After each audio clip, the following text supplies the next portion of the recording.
les minutes humour. Et le mardi, c'est Tani. Bonjour Tani. Bonjour Vivre FM. Alors, la semaine dernière, je me suis un peu présentée, mais qu'à moitié finalement. J'ai beaucoup parlé de la rentrée. Cette semaine, je voulais un peu parler de moi. Et il y a quelque chose de très touffu chez moi, que les auditeurs et auditrices ne voient pas, mais que vous voyez, Dominique. Oui. C'est mes cheveux, bien évidemment. Les D'ailleurs, poils il y de a jambes aussi, mais on en parlera une autre fois. Oui, c'est ça. Là, vous n'êtes pas en short. Et puis il y a Laurent qui vient de vous demander d'enlever votre perruque. Aïe, aïe, aïe, ouais. Eh bien, figurez-vous que moi, je me suis longtemps défrisé les cheveux. C'est vrai ? Oui, oui. Avant, j'avais les cheveux lisses, la peau un peu plus blanche, le nez en trompette. On m'appelait Michael Jackson. Vous vous souvenez ?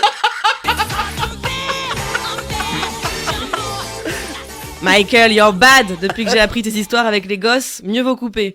Oui. Non, avant, j'avais les cheveux lisses parce que je me les défrisais.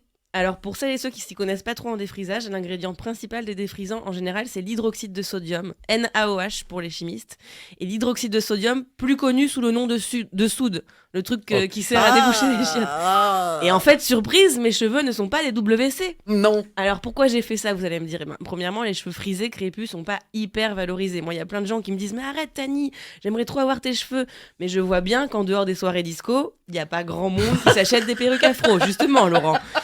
J'ai longtemps été complexée par mes cheveux. Il y a plusieurs raisons à ça. La première, c'est que moi, j'ai grandi en Normandie, dans l'Eure, à Bernay.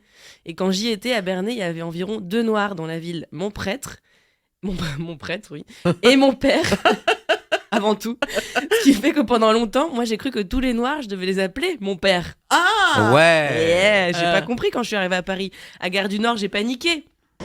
Mon père, la ligne 4, c'est par où? L'autre raison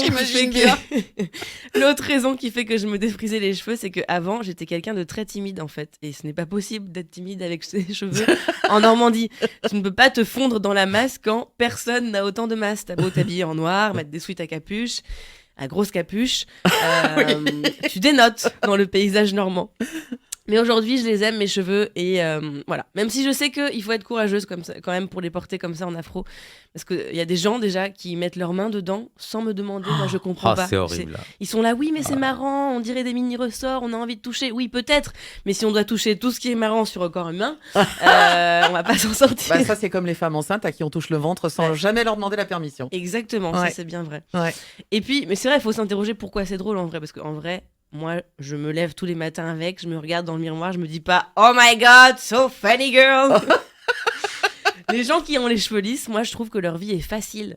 Quand t'as les cheveux lisses, t'as pas trop de problèmes. Le seul problème que tu peux avoir, c'est « Mince, je suis derrière Tani au cinéma. » C'est pas vraiment un problème. Oui. Tu te décales d'un rang, tu C'est changes ça. de cinéma, ça va quoi. Dernier coup de gueule, il y a aussi des milieux professionnels où les gens pensent que nos cheveux comme ça en afro, c'est pas professionnel. C'est nous, on vient pour travailler, mais c'est pas professionnel. On professionne, mais c'est pas professionnel. Alors souvent, les endroits où on te dit ça, c'est des entreprises dans lesquelles il y a des mecs, tu sais, avec leurs pellicules sur leurs épaules. Ah. Vous voyez ce genre d'environnement où il y a aussi des vieux qui rabattent leurs derniers cheveux sur leur Oui. crâne pour faire croire que c'est pas fini, alors que si, Olivier, la fête est finie. Tu n'as plus rien sur le caillou, la fête est finie. Ce n'est pas très professionnel de maintenir l'illusion d'une non-calvitie. Bref. Je vois très bien de qui vous parlez. En ce mardi 8 septembre, je suis touffue et fière et j'embrasse tous et toutes les touffus qui écoutent Vivre FM. Et je vous invite à venir voir mon spectacle le 15 septembre à 20h, donc dans une semaine, touffu aussi. Et tous les mardis suivants à la Comédie des Trois Bornes.